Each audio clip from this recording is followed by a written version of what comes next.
إن الحمد لله الأكرم الذي خلق الإنسان وكرم وعلمه من البيان ما لم يعلم. فسبحان الذي لا يحصى امتنانه باللسان ولا بالقلم. نشهد أن لا إله إلا الله وحده لا شريك له، ونشهد أن سيدنا وحبيبنا ومولانا محمدا عبده ورسوله الذي أرسله بالحق بشيرا ونذيرا وداعيا إلى الله بإذنه وسراجا منيرا. فقد قال الله تعالى في كلامه المجيد وفرقانه الحميد: أعوذ بالله من الشيطان الرجيم. بسم الله الرحمن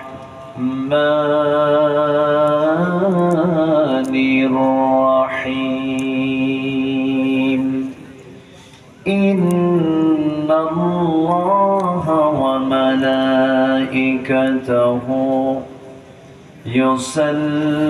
يصلون على النبي يا أيها الذين آمنوا صلوا عليه وسلموا تسليما.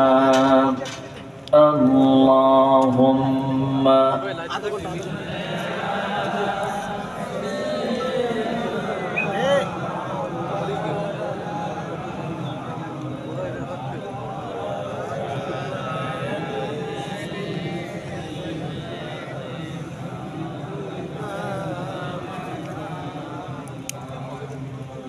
সবাই বলুন বালাগাল উলা বিকামালিহি কাশাফাত তুজা বিজামালিহি হাসনাত জামিউ খিসালিহি সাল্লু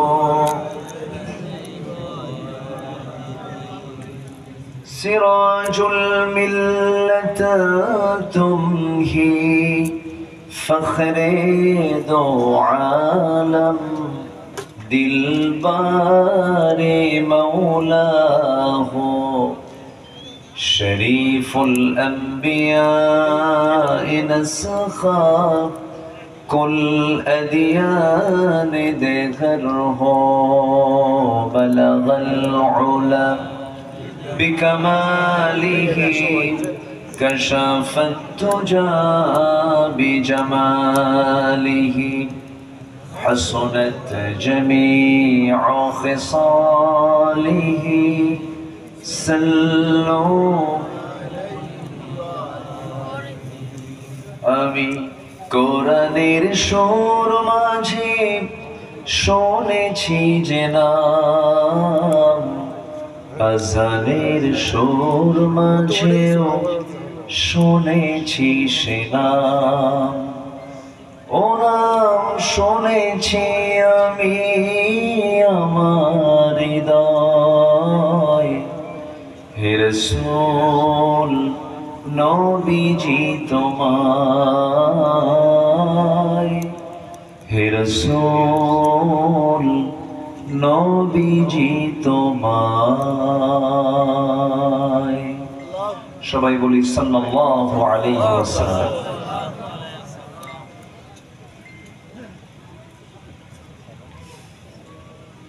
প্রাকৃতিক সৌন্দর্যের অপরূপ লীলাভূমি,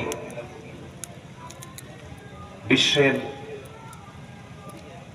অসংখ্য সৌন্দর্যের মাঝে একটি অন্যতম সৌন্দর্যমণ্ডিত অঞ্চল সুন্দরবন লাগোয়া খুলনার পাইকগাছা উপজেলার সিনিয়র আলিম মাদ্রাসা মাঠে অনুষ্ঠিত আজকের এই তাফসীর মাহফিল 2025 মহৎ আয়োজনের সম্মানিত সুযোগ্য সভাপতি জনাব হাফিজ মাওলানা জালাল উদ্দিন, আজকে মাহফিলের সম্মানিত পরিচালক জনাব মাওলানা আব্দুল কাদির, আজকের এই প্রোগ্রামের বরেণ্য আহ্বায়ক মজলুম জননেতা মুহাদ্দিস শামা আব্দুল্লাহ আল মামুন হাফিজাহুল্লাহ, উপস্থিত আজকের মাহফিলের বরেণ্য অতিথিবৃন্দ, বিশেষ করে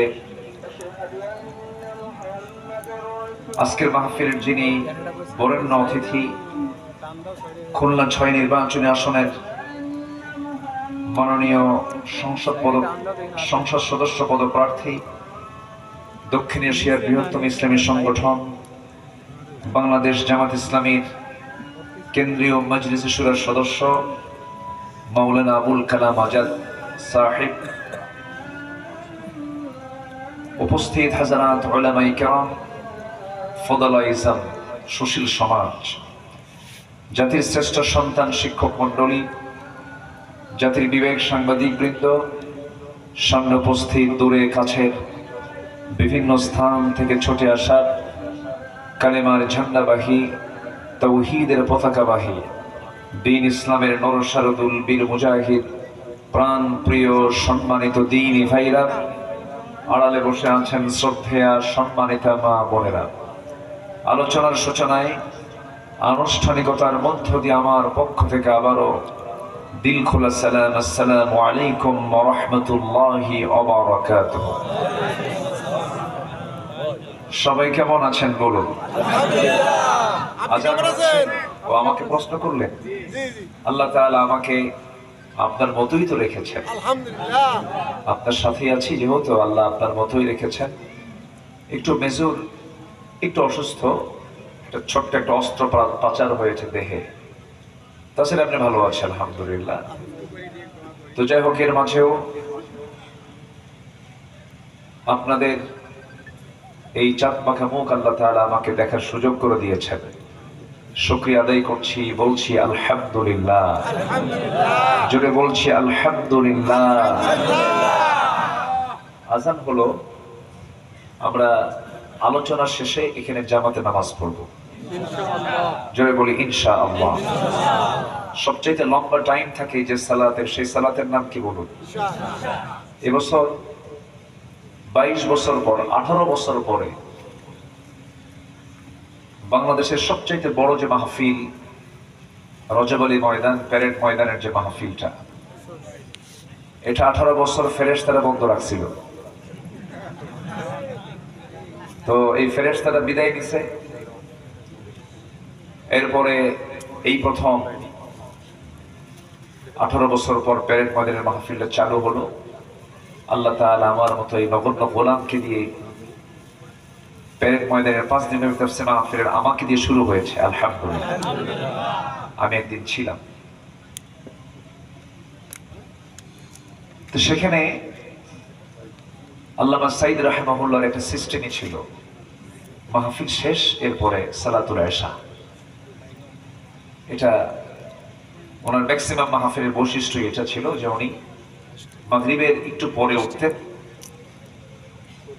এরপরে তিনি এশার নামাজ, জামাতে নামাজ শেষ করে সেখান থেকে সবাই বিদায় নিত। বড় মাহফিল, তো বড় মাহফিলগুলো এরকমই হওয়া উচিত। উনি তো সবকিছুরই মডেল ছিলেন, ওনার সবকিছুই ছিল স্বতন্ত্র।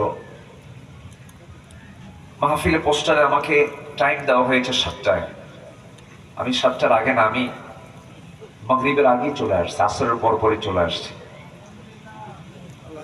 তো আমি একটু বিলম্বে ওঠার কারণ হলো, আজকে আমি যে একটু জোর খাটিয়ে শক্তি প্রয়োগ করে আমি যে কথা বলবো, এই জাতীয় মানে শক্তিটা আমার আজকে, সেই মানে অ্যাবিলিটি আমার ভিতরে নাই। আমি এমনি সুস্থ আছি, 2-1 দিনের মধ্যে হয়তো বা এটা কাভার হয়ে যাবে, যদি ভালো মতো দোয়া করেন ইনশাআল্লাহ। দোয়া করবেন তো ইনশাআল্লাহ। সম্মানিত ভাইরা, আমাকে সবাই শোনেন, আমাকে মোটামুটি সবাই তো এখন প্রযুক্তির কল্যাণে অনলাইনের মধ্য দিয়ে জাতি কিন্তু কম উপকৃত হয়নি, ক্ষতিও যেমন হয়েছে, ক্ষতিগ্রস্ত যেমন হয়েছে। এই প্রযুক্তির কল্যাণেই কিন্তু এই জুলাইয়ের যে বিপ্লব হয়েছে, এই প্রযুক্তি কিন্তু অনেক কাজে লেগেছে, বলি আলহামদুলিল্লাহ। আপনি যেদিকে লাগাবেন, আপনি গ্লাসে মদ খাবেন অথবা গ্লাসে আপনি দুধ খাবেন, গ্লাসের দোষ না যে ঢালে তার দোষ, যে ঢালে তার দোষ, প্রযুক্তির কোনো দোষ নেই। প্রযুক্তিকে ভালো কাজে আমরা লাগাবো, জোরে বলি ইনশাআল্লাহ। প্রযুক্তিকে যদি কাজে লাগাতে পারি, বর্তমান দুনিয়ায় তারাই সাকসেস হতে পারবে। وأنزلنا الحديد فيه بأس شديد ومنافع للناس। আমি লোহা নাজিল করেছি। যত প্রযুক্তির দিকে আপনি তাকান না কেন, সকল প্রযুক্তির ফলাফলকে ফাইনাল করার জন্য লোহার প্রয়োজন। কি প্রয়োজন বলেন? লোহার প্রয়োজন। আল্লাহ পাক 1500 বছর আগে বললেন, আমি লোহা নাজিল করেছি। লোহা কি করেছি? নাজিল করেছি। তার নাজিল মানে কি? নিচ থেকে ওঠানো, উপর থেকে নামা। উপর থেকে নামা। গ্যাসের খনি কোথায় থাকে? নিচে থাকে। কয়লার খনি নিচে থাকে।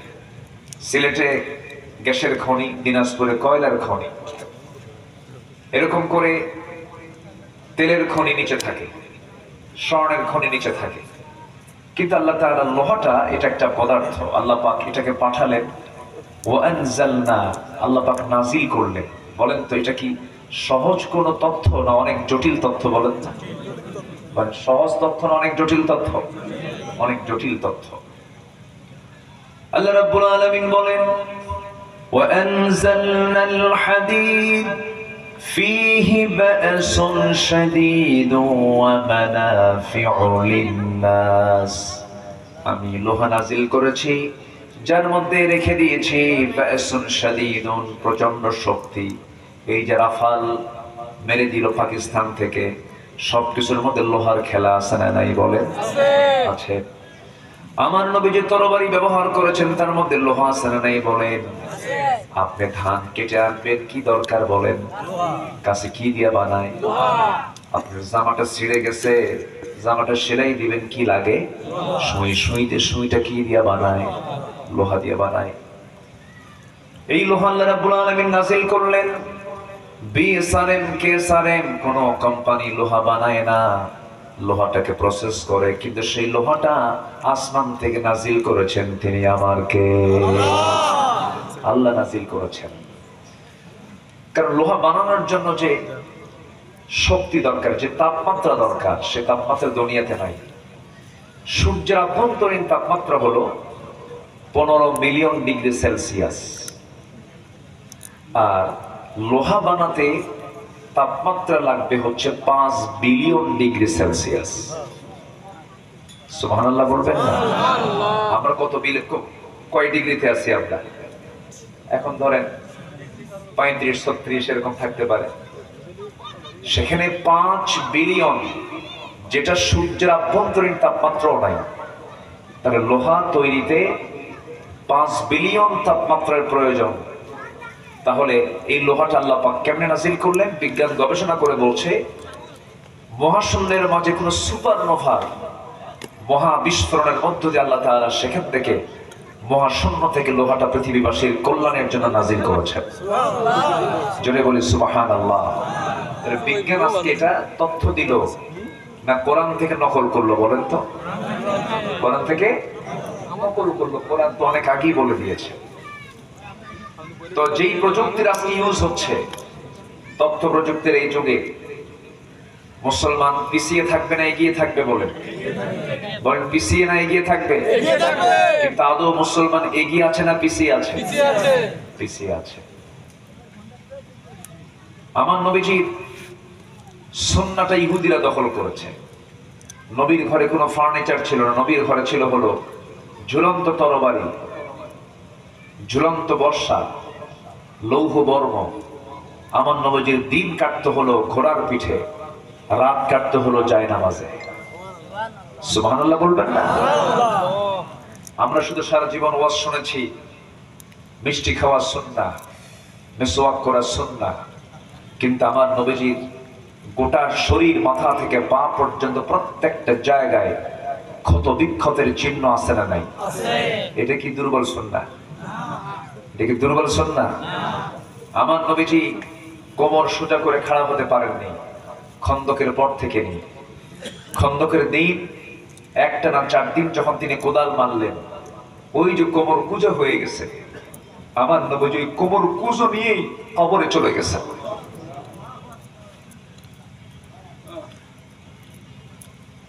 আমার নবীজি তায়েফের যে চোকা চোকা পাথরের যে মার খাওয়া,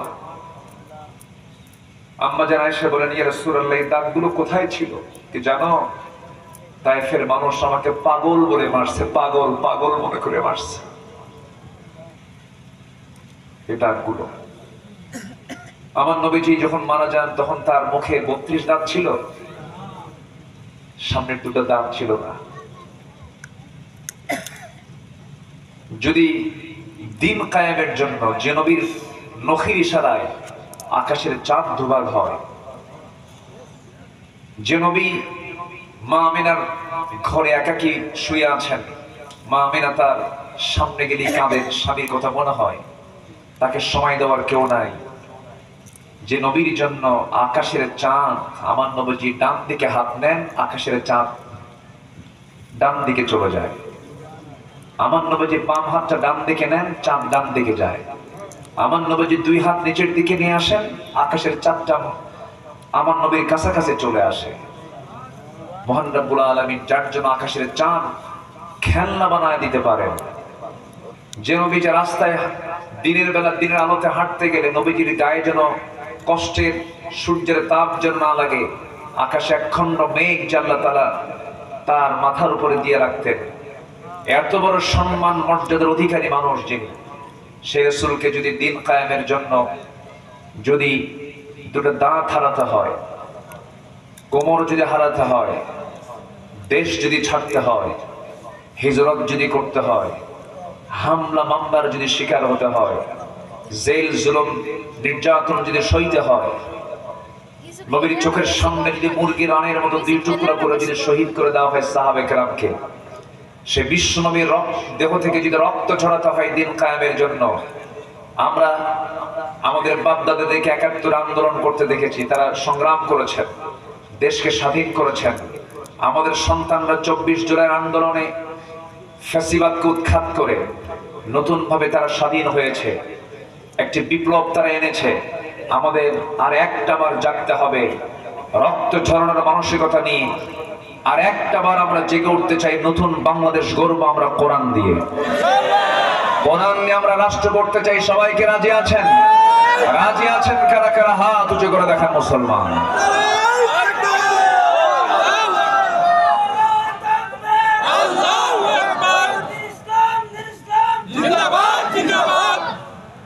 আল্লাহ কবুল করুন, জোরে বলে আমিন। আরো জোরে আমিন, আরো জোরে আমিন।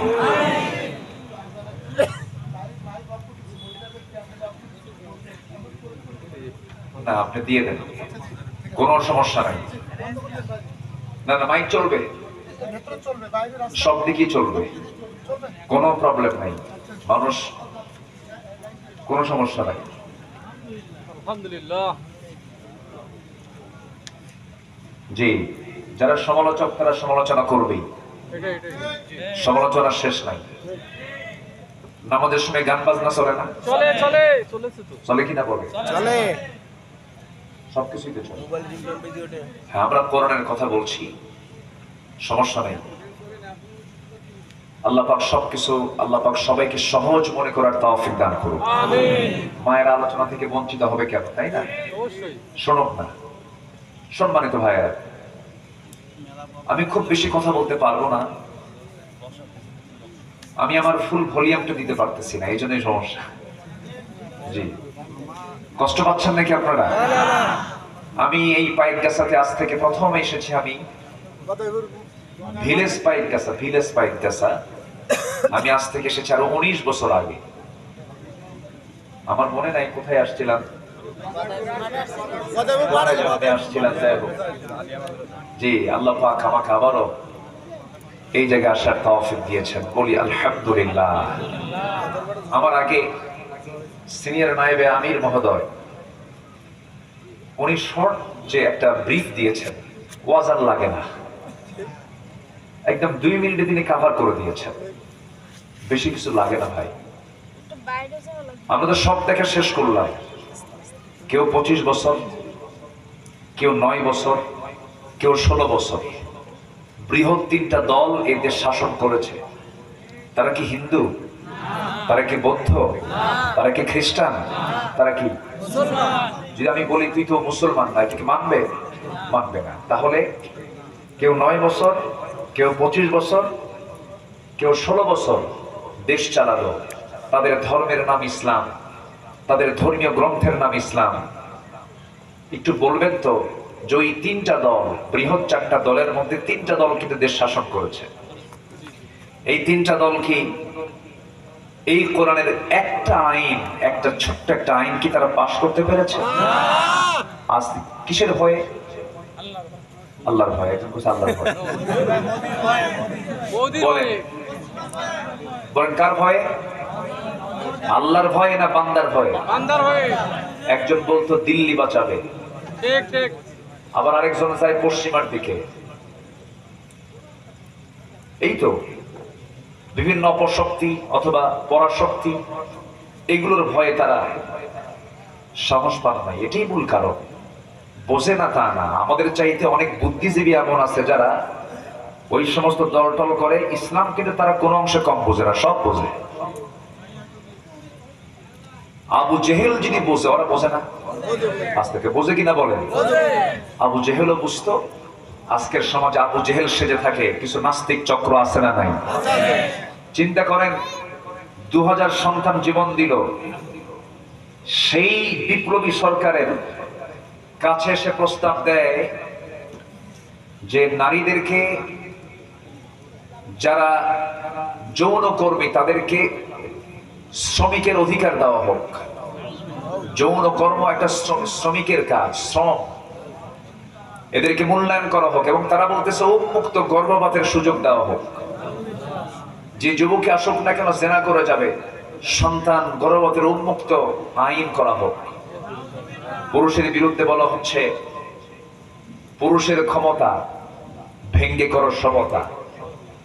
1 লক্ষ যৌন কর্মী আমার দেশে, আমি হলফ করে বলতে পারি তাদের লাইফ স্টাইলকে আপনি গিয়ে দেখুন এবং তাদেরকে প্রশ্ন করুন, ম্যাক্সিমাম নারী তারা এই পথ বেছে নেয় নাই, তাদেরকে এই পথে আনতে বাধ্য করেছে দেশের কিছু অপশক্তিগুলো। অতএব তাদের পক্ষে, তাদেরকে প্রমোট করার জন্য যারা কথা বলে, খুব দরদি মন নিয়ে যারা কথা বলে, ওদের ওই জায়গায় যাওয়ার খুব ঘন ঘন অভ্যাস আছে। কি আমার কথা রাগ করতেছেন নাকি আপনারা? কোন যেন কবি বলেছিল নাস্তিক, ফজরের যখন আজান আমার কান আসে তখন মনে হয় বেশ্যা ডাকে, মানে বেশ্যার ডাক ওর জানা আছে। কথা বোঝেন নাই? এই জন্য আমরা মাহফিলের এই প্ল্যাটফর্ম থেকে সুস্পষ্ট ভাষায় জানান দিতে চাই, ইসলাম বিরোধী কোন চক্রান্ত বাংলার জমিনে আমরা বাস্তবায়ন হতে দেব না। ইসলাম বিরোধী কোন আইন আমার দেশে প্রতিষ্ঠিত যদি কেউ করতে আসে, আমরা আমাদের জান এবং মাল দিয়ে তার মোকাবেলা করব। জোরে বলি ইনশাআল্লাহ, আর জোরে বলি ইনশাআল্লাহ। অনেকের খুব বড় আফসোস যে দলটা নিষিদ্ধ হয়ে গেল। এটা কোনো কথা? শোনেন, ইট মারলে কি খেতে হয়? এটা পাটকেল ঘাটা আছে কিন্তু আছে না? ইট মারলে পাটকেল ঘাটার পাটকেল খেতে হয়। কি দরকার ছিল? তারা জামাত ইসলামীকে নিষিদ্ধ করে নাই, তারা ইসলামকে নিষিদ্ধ করেছিল। কি দরকার ছিল বলেন? অতএব নিষিদ্ধ এই পথ শুরু করেছে যারা, তারা তো নিষিদ্ধ হবেই। কি ঠিক আছে না? পথ দেখাবেন, পথ আপনি সেই পথে আপনি যাবেন না, এটা কেমন কথা? উনি আপনি পথ দেখিয়েছেন। মুক্তিযুদ্ধ ছিল তাদের পৈতৃক মানে একটা সম্পত্তি। এটার অজুহাতে কত যুবকের জীবন যারা কেড়ে নিয়েছে, কত মায়ের কোল যে তারা খালি করেছে। সম্মানিত ভাইরা, তাদেরকে যদি আমরা ফিরে আনতেই চাই, যদি কেউ ফিরে আনতে চান, তাদের কাছে আমার কিছু কথা। এই যে মারা গেল 30,000 আহত হলো, তাদের হাত পা চোখ কান নাই, এদের সব হাত পা চোখ পা এগুলো সব ঠিক করে দিতে হবে। 2000 শহীদ হয়েছে, এদেরকে জীবন্ত করতে হবে। কি বুঝতেছেন কি? $243 বিলিয়ন দেশ থেকে পাচার হয়েছে। এই পাচারকৃত টাকা আগে জমা দাও, ঠিক কিনা? আগে জমা দিতে হবে। কোন প্রথম এবং দ্বিতীয় বিশ্বযুদ্ধেও এত আর্মি অফিসার মারা যায়নি যা পিলখানায় মারা গেছে। এই 57 জন আর্মি অফিসারকে আমরা ফেরত চাই। 16 বছরে 60,000 মানুষকে খুন করেছে। ফেরাউন বেঁচে ছিল 1600 বছর। কত বছর? আর এরা ছিল 16 বছর। সংখ্যার যে মিল হলো কেমনে বুঝলাম?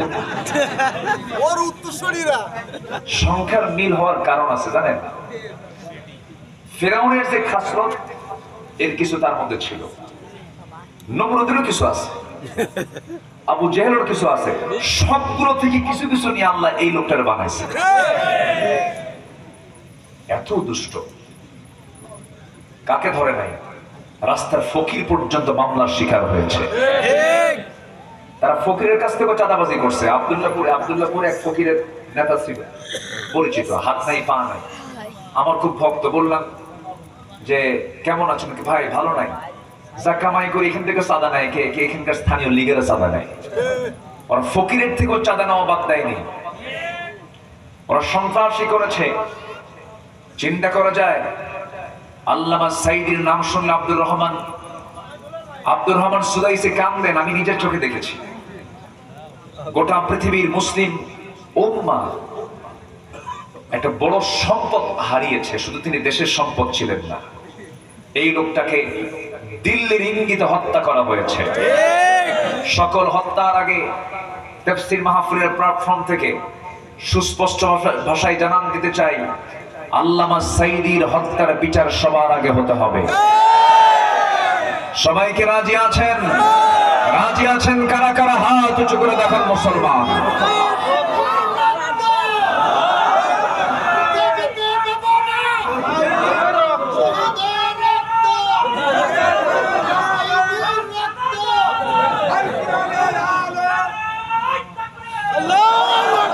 আল্লাহ কবুল করুন, জোরে বলি আমিন।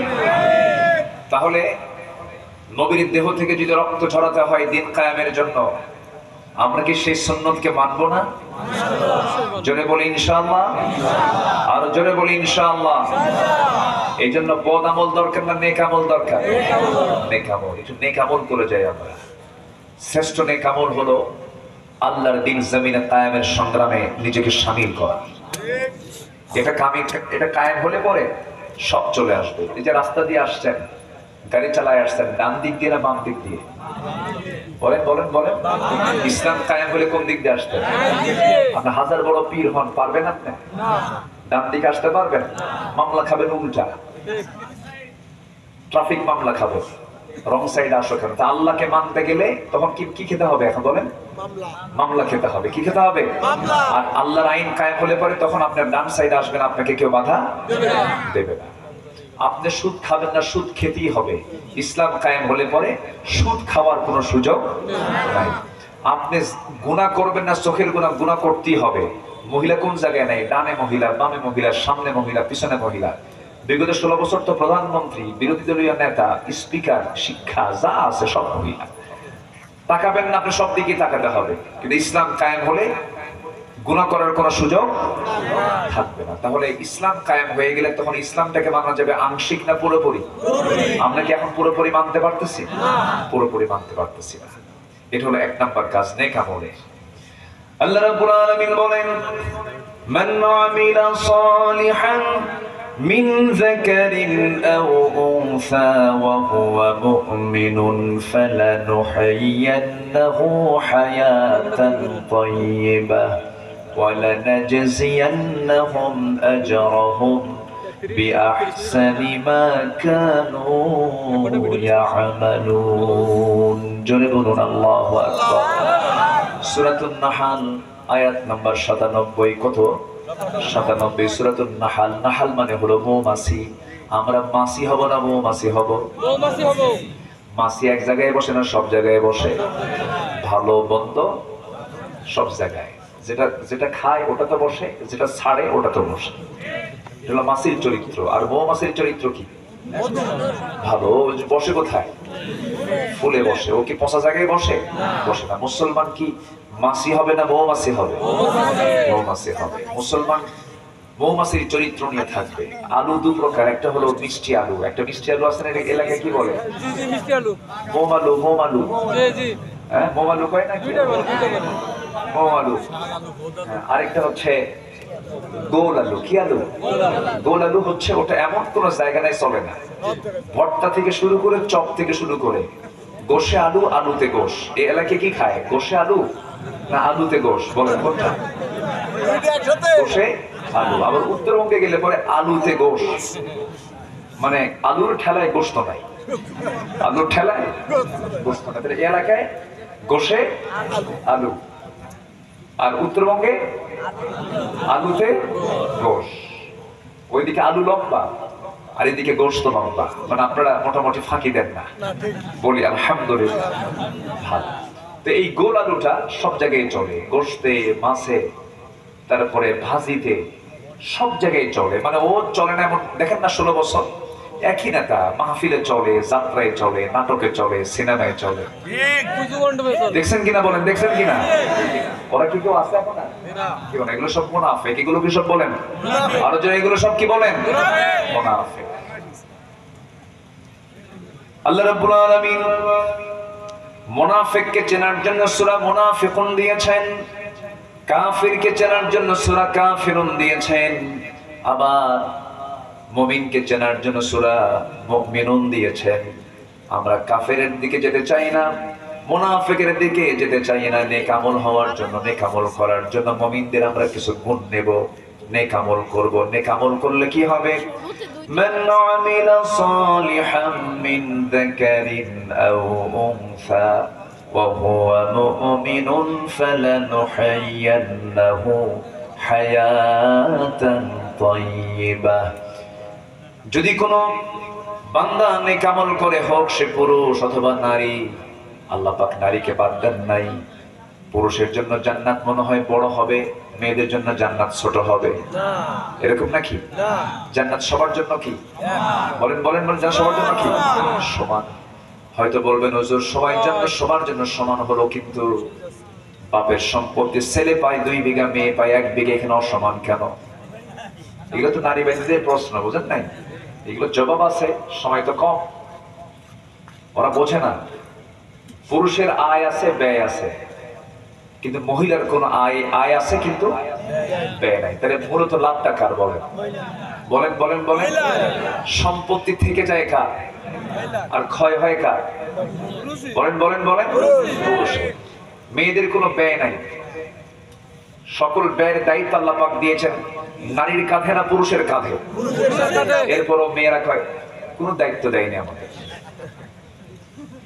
আমাদের কোনো দামই নাই অথচ নারীকে ইসলাম যে সম্মানটা দিয়েছে নারী কি ইসলামকে কখনো যৌনকর্মী বানাতে চায় তোমাদের যে মতবাদ তোমাদেরকে যৌনকর্মী বানাচ্ছে তোমাদেরকে পণ্য বানাতে চায় ওগুলো থেকে ফেরত আসো ইসলামকে মেনে চলো আল্লাহ তাআলা তোমাকে এত সম্মান দিয়েছেন তোমার পায়ের নিচে আল্লাহ পাক জান্নাত রেখে দিয়েছেন জোরে বলি সুবহানাল্লাহ না বুঝে মায়ের এই সমস্ত কথাগুলো বলেন সবার সব মানা কিছু দুষ্ট আছে কিছু দুষ্ট মহিলা আছে বিশেষ করে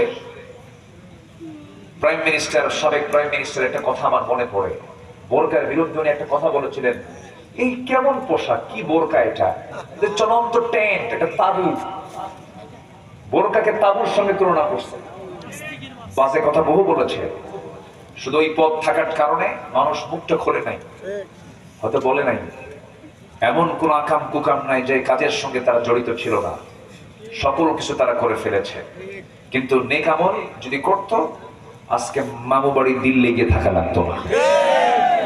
আল্লাহ তাআলা বলছেন, দেখেন কি বলেন, একদম মনে হয় আল্লাহ তাআলা এদের জন্যই আয়াতটা নাযিল করছেন। দেখেন আল্লাহ রাব্বুল আলামিন বলেন, মান আমিলা সালিহাম মিন যাকারিন আও উনসা ওয়া হুয়া মুমিনুন ফালানুহয়িয়ান্নাহু হায়াতান তাইয়্যিবাহ। যে ব্যক্তি নেক আমল করবে, হোক সে পুরুষ হোক সে নারী, সে যদি মুমিন হয়ে থাকে, আমি আল্লাহ রাব্বুল আলামিন এই দুনিয়ার জিন্দেগিতে তাকে বরকতময় পবিত্রময় তার জীবন আমি দান করব। জোরে কোন সুবহানাল্লাহ। আমি তাকে দুনিয়াতে পবিত্র হায়াত দেব, লম্বা হায়াত দারাজ করব, বরকতময় সে হায়াত পাবে। সম্মানিত ভাইয়েরা, নেক আমলের ফলাফল হলো বরকতময় হায়াত, আর বদ আমলের ফলাফল হলো শুধু এই দেশ নয়, দিল্লিতে শুধু নয়, গোটা পৃথিবীতে কোথাও তার জায়গা নাই। ঠিক কিনা বলেন? 2 শতাধিক রাষ্ট্র এখন পৃথিবীতে, কোন রাষ্ট্র ওই মহিলাকে আর ভিসা দিচ্ছে না। কি কথা কি বুঝতেছেন আপনারা? কথা বোঝা যায়? কোথাও তিনি ভিসা পাচ্ছেন না। আল্লামা সাঈদী 25 বছর আগে তিনি বলেছিলেন, এমন একটা সময় আসবে পালানোর জন্য একটা ইঁদুরের গর্ত খুঁজে পাবা না। সব ধরা খাইছে, দরবেশ টরবেশ যা আছে, মানিক টানিক যা আছে, ধরা খাইছে কি? দেখেন কত আগের কথা। এরপরে তিনি বলেছেন, মামু বাড়ি দিল্লি গিয়ে পড়বা, অথচ তার বিয়ে বাড়ি আমেরিকা। উনি আমেরিকার কথা বলেননি। ওই মহিলার নিজের বোনের বাড়ি হলো ইংল্যান্ড, তার ভাগ্নি একটা ওখানকার সোর পার্লামেন্ট ছিল, চুরি করে ধরা পড়ছে। আচ্ছা, অথচ সেই লন্ডনের কথাও বললেন না উনি, আমেরিকার কথাও বললেন না উনি। আল্লামা সাঈদী বলেছেন, আজ থেকে 25 বছর আগে এমন একটা সময় আসবে, পাওয়ানোর রাস্তা পাবা না, আর বেশি বেশি বাড়াবাড়ি করবা, গোড়ায় শুধু নাড়া দেব, মামু বাড়ি দিল্লি গিয়ে পড়বে। সোজা কোথায় গিয়ে পড়ছে? সম্মানিত ভাইয়েরা, সুযোগ বারবার আসে না, সকল ভেদাভেদ বলে যেতে হবে। এখানে ওলামা মাশায়েখ পরিষদ এখানে আছেন, অনেক আলেম ওলামা আছেন। আল্লামা সাঈদীর একটা উক্তি, ঐতিহাসিক উক্তি, উনি বলেছেন, আলী এবং কওমি হচ্ছে আমার 2 চোখের মণি। এই ভ্রাতৃত্বকে এক রেখে, ছাড় দেওয়ার মানসিকতা রেখে, বাতিল দুর্গে আমাদের আঘাত আনার সময় এখন এসেছে। আমরা সবকিছুকে তছনছ করে, মানে কি দুনিয়ার তন্ত্র মন্ত্রকে আমরা পরাজিত করে আল্লাহর দ্বীনকে বিজয়ী করার সেই প্ল্যাটফর্মে আমাদেরকে এক হতে হবে। সবাই রাজি আছেন তো ইনশাআল্লাহ? কে লম্বা টুপি, কে গোল টুপি, তারপরে কে পাঁচকল্লি পড়ে, কে ফাড়া পাঞ্জাবি আর কে জুব্বা, কে নূর আর কে মাটি, কে মিলাদ পড়ে আর কে কিয়াম করে না, আমি নাচতে বলা, জোরে বলা, এই সমস্ত দেখার সময় আমাদের এখন নাই। আলাম তারা কাইফা দারাবাল্লাহু মাসালান কালিমাতান তাইয়্যিবাতান কাশজারাতিন তাইয়্যিবা আসলুহা সাবিতু ওয়া ফারউহা ফিস সামা। এক কালেমার ছায়াতলে একতাবদ্ধ হয়ে বাতিল দুর্গে আঘাত হানতে হবে সামনে আমাদের।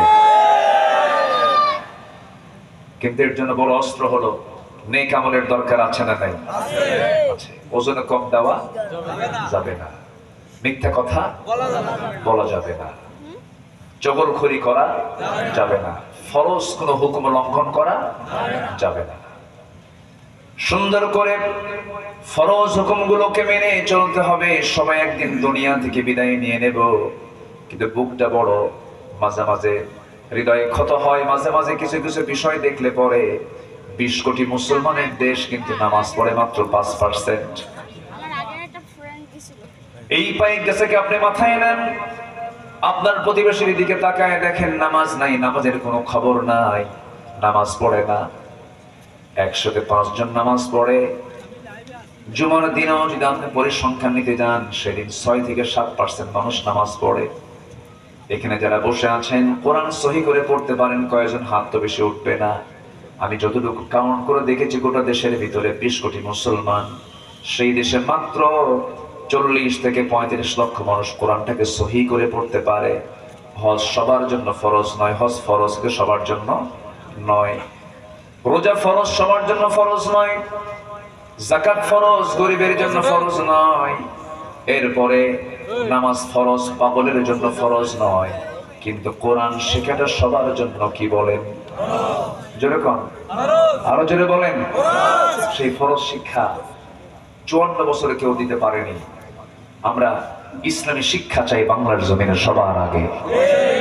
প্রত্যেকটা শিক্ষার ভিতরে মেডিকেল, তারপরে ইঞ্জিনিয়ারিং, সব জায়গায় কোরআনের সিলেবাস থাকতে হবে। সবার পড়ানো সবার আগে থাকতে হবে।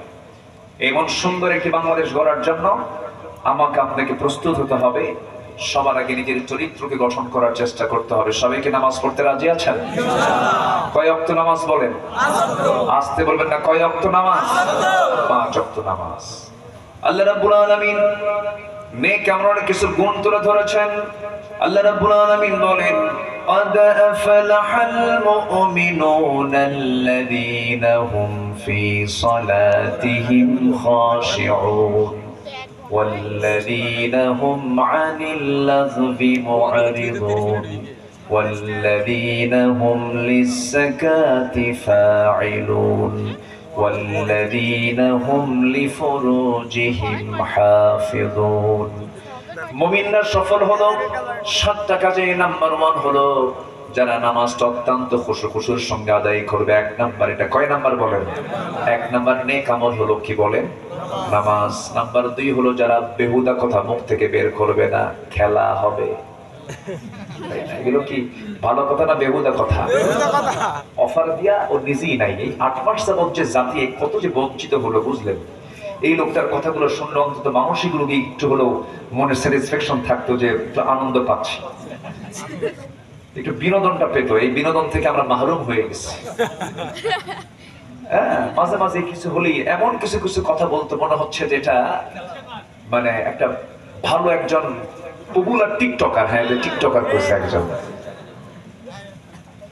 টোকাই বদমাইশ। এগুলো সব, এগুলো কি কি সুন্দর কথা না বাজে কথা? বাজে কথা। এই খেলা হবে শব্দটা এসেছে খারাপ জায়গা থেকে, এর উৎপত্তি খারাপ। والذين هم عن اللغو معرضون والذين هم للزكاة فاعلون। যারা যাকাতটা ঠিকমতো আদায় করবে। নাম্বার 1 মুখস্থ করব আমরা নামাজ। নাম্বার 2 হলো বাজে কথা। ওয়াকুলু লিন-নাসি হুসনা, সুন্দর করে কথা বলো। একটা লাইন বলবে, সুন্দর করে বলবে। যদি কথা না থাকে চুপ থাকবে, চুপ থাকলেও জান্নাত পাবা। বেশি কথা বলবা, ভুল হয়ে যাবে। বইয়ের সামনে বেশি কথা বললে মারামারি লাগবে। দোকানদারের সঙ্গে বেশি তর্ক বিতর্ক করলে গন্ডগোল লেগে যাবে। ওয়াইদা খাতাবাহুমুল জাহিলুনা ক্বালু সালামা। আমার বন্ধুগণ, নাম্বার 3 হলো, নাম্বার 4 হলো লজ্জাস্থানের তুমি হেফাজত করবে। আল্লাহ পাক জিহ্বার কথা বললেন, আবার লজ্জাস্থানের কথাও বললেন। গোটা পৃথিবীতে যত আকাম কুকাম হয়, এই দুটো অঙ্গটা সবার শেষে না সবার আগে? সবার আগে। আল্লাহ পাক নেক আমলের মধ্যে এই দুটো জিনিস ঢুকায়া দিলেন। নাম্বার 5 হলো ওয়াল্লাযীনা হুম লিআমানাতিহিম ওয়া আহদিহিম রাউন। যারা নাম্বার 5, যারা আমানত ঠিক রাখবে। রাষ্ট্র ক্ষমতা পাওয়া কি একটা কি বলেন? বলেন বলেন বলেন বলেন। এমন আমানত $243 বিলিয়ন দেশ থেকে গায়েব। এরা কি চোর না ডাকাত? পুকুর চুরি না সাগর চুরি? আসতে কয়, পুকুর চুরি না সাগর চুরি? সাগর চুরি করেছে এরা। যেদিন তারা টাকাগুলো ফেরত আনবে, আমরা সেদিন বিবেচনা করে দেখবো যে হ্যাঁ কি করা যায়। সম্মানিত ভাইরা, নাম্বার 6 হলো যারা ওয়াদা ঠিক রাখবে। নির্বাচন যখন চলে আসে, আমার দেশের নেতাগুলো সব হাজির হয়ে যায়। এমনকি বিগত সরকার যারা চালিয়েছেন, ওই সরকারের প্রধান একটা বক্তব্য দিয়েছিলেন নির্বাচনের আগে, আমাকে ভোট দিলে পরে আমি দেশটা আমি মদিনার সনদে চালাবো।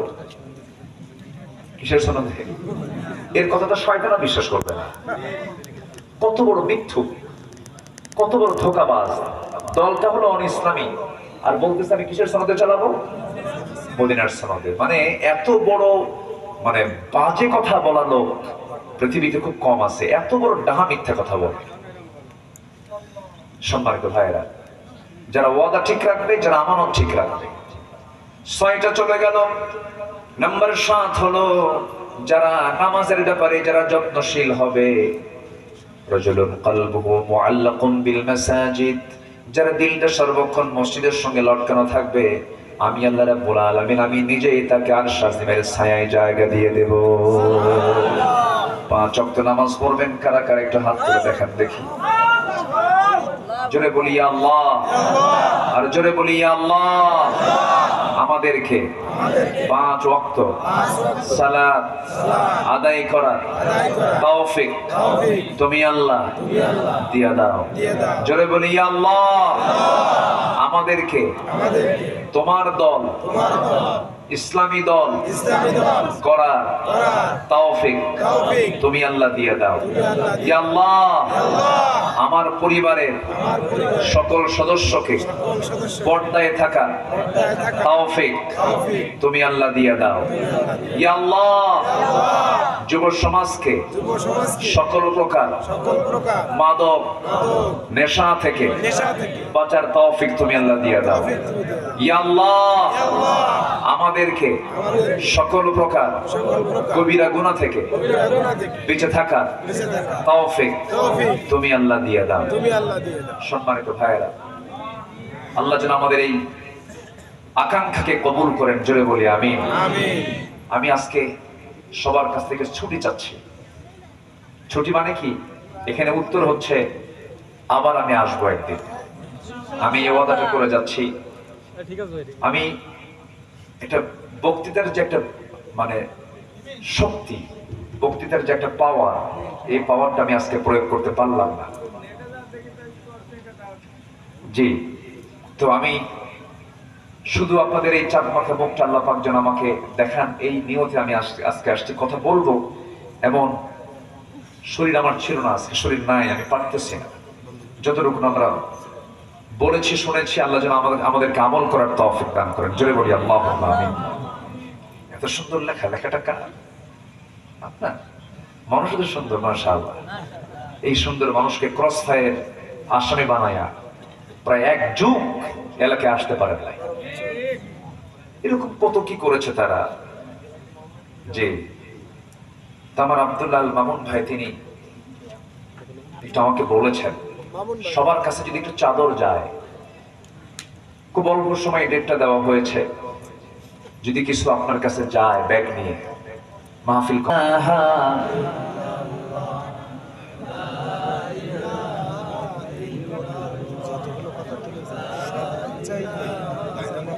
আরো জোরে লা ইলাহা সুবহানাল্লাহ ওয়ালহামদুলিল্লাহ।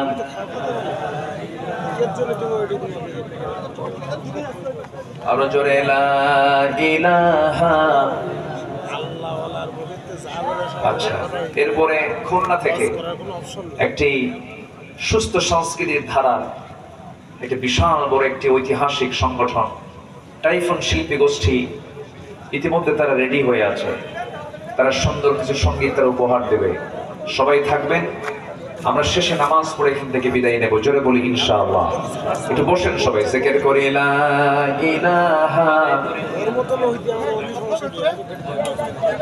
আসাদ আল হাফিজ ভাই, তিনি ইউনিয়ন পদপ্রার্থী না গদাইপুর। আচ্ছা জি, উনি দিয়েছেন কিছু টাকা। আল্লাহ পাক তুমি তার দানকে কবুল করো। জি, ও আমার ভাই আমিন, মাশাআল্লাহ মাশাআল্লাহ, আলহামদুলিল্লাহ। আল্লাহ তুমি আমার ভাইজানের ছেলের যে সুন্দর একটি সিদ্ধান্ত নিয়েছে সংগঠন, আল্লাহ পাক তুমি তাকে সেই পদে উপযুক্ত মনে করে তুমি আল্লাহ কবুল করো। জোরে বলি আমিন। আমরা দোয়াটা করি, দোয়া করা তো জরুরি। এখানে কিন্তু একটা প্রসঙ্গ আসছে, সেটা হলো ফিলিস্তিনের মুসলমানদের দোয়া। দোয়া কিন্তু গুরুত্বপূর্ণ একটা বিষয়। আমরা একটু বসি বসি। জি, ওর দোয়াও বুঝতে পারছি। মাশাআল্লাহ, একটু বসেন। আমরা